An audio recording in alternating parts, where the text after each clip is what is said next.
Bonjour mesdames et messieurs et bienvenue à vos nouvelles du Sud-Ouest. Après plusieurs années d'attente, la Commission scolaire des Grandes Seigneuries verra l'un de ses souhaits les plus chers se réaliser. Elle a tout récemment obtenu une subvention du gouvernement afin de construire une école pour enfants handicapés ou ayant des besoins particuliers.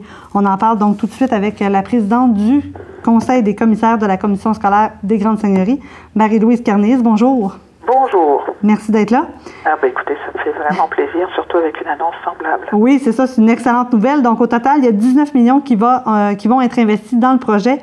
Pouvez-vous nous en parler un peu plus? C'est un projet, je crois, qui est issu d'un partenariat avec la Commission scolaire New Frontiers. Tout à fait, mais au tout début, c'était une réflexion que nous avions fait à la Commission scolaire des Grandes Seigneuries devant la réalité, l'augmentation des besoins des élèves handicapés, lourdement handicapés. Oui. Nous avions obtenu un point de service à l'école Gérin-Lajoie à Châteauguay, et tout simplement de 2 locaux. C'était très loin d'être suffisant. Les enfants étaient donc pour beaucoup, les jeunes étaient pour beaucoup transférés vers Montréal pour des services à l'extérieur, devant la réalité du transport, etc., et l'inconfort que ça créait. Nous avons rêvé à obtenir une école pour le secteur, et c'est ce que nous avons eu. Ça faisait 7 ans que nous étions à genoux pratiquement. OK, pour avoir cette école-là. Donc, cette école. Donc, le partenariat dont on parle, c'est que, justement, sur les dernières années, une idée qui a été élaborée, compte tenu que nous avions une grande habitude de partenariat avec la Commission scolaire anglophone, et que nous savions qu'ils avaient un terrain près de l'hôpital Anna-Laberge à Châteauguay. Écoutez, nous sommes allés leur demander leur intérêt. Et tout de suite, ils se sont portés volontaires en disant, bien sûr, nous avons des besoins, nous aussi, pour nos élèves, qui sont eux aussi envoyés à Montréal. Écoutez, oui, nous rentrons dans ce projet avec plaisir, et puis nous allons espérer de l'avoir, et nous l'avons eu. Oui, après 7 ans d'attente, donc c'est bien mérité quand même. Tout à fait, oui. Et donc ça se fait pas, c'est quelque chose qui est comme normal, que ce soit pas en un an qu'on obtienne ce genre de... Oui, non, c'est ça, c'est un dossier qui est de longue haleine, disons ça comme ça. Tout à fait. Et concrètement, qu'est-ce que ça va changer, cette école-là, dans la vie vraiment des jeunes handicapés ou lourdement handicapés? Qu'est-ce que ça va changer? Écoutez, ne serait-ce que... c'est un point de service régional. Donc, il fallait aussi vous dire que donc on ne desservira pas que les enfants du territoire de la Commission scolaire de Châteauguay ou des grandes seigneuries. Pas de Châteauguay, mais des grandes seigneuries et de New Frontier. Les élèves de Vallée des Tisserands pourront y venir, parce que nous en avons déjà de Vallée des Tisserands qui sont scolarisés chez nous pour ce genre de problème.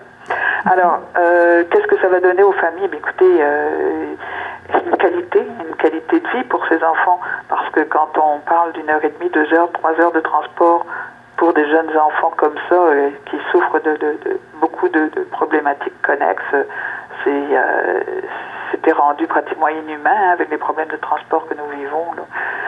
Donc une qualité de vie, bien entendu. Les services, nous avons stratégiquement une école qui va être située normalement à côté de l'hôpital Anna-Laberge. Oui, aussi. Donc là aussi, partenariat avec les services de santé, avec le SISMO, avec toutes les services qui sont offerts aux enfants handicapés. Ne pas oublier que ça va être une école aussi qui va être primaire et secondaire. OK, à la fois. À la fois. Donc, on parle des enfants à partir de 5 ans jusqu'à 21 ans, parce que pour les enfants handicapés, on parle d'enfants qui ont le droit d'être scolarisés jusqu'à l'âge de 21 ans. OK. Si vous avez l'occasion, sur le site internet de la Commission scolaire des Grandes Seigneuries, il y a un petit film qui fait une présentation un petit peu des problématiques que ces enfants vivent. Alors, ce serait très formateur de voir de quels enfants on parle. On parle de très lourds handicaps. OK, parfait.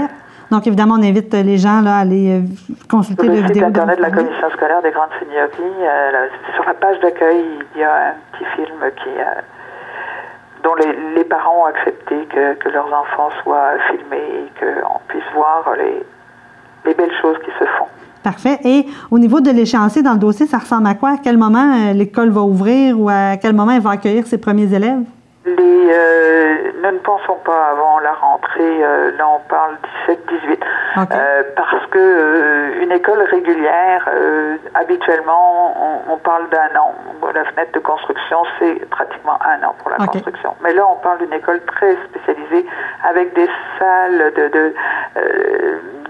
comment je dirais, d'ergothérapie, on a des salles d'infirmerie, salles de musicothérapie. En tout cas, c'est très complexe comme organisation et on ne pense pas être capable de réaliser dans l'année cette construction. Okay, donc et on parle de partenariat aussi, donc il faut mettre en place toute cette des façons de faire, etc.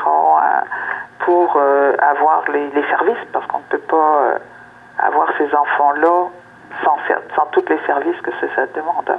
Parfait. Sans tout le personnel également requis pour les aider. Et puis c'est un personnel quand même très spécialisé. Là. Bien sûr qu'on a des enseignants, on a beaucoup de personnes qui soutiennent, qui aident les enseignants, mais il y a aussi, quand je vous parlais d'ergothérapie tout à l'heure, etc., donc des spécialistes en orthophonie, en psychologie, psychoéducation. On a, avec le SRSOR, on a à faire là aussi des partenariats pour nous assurer, là encore une fois, que les services soient rendus.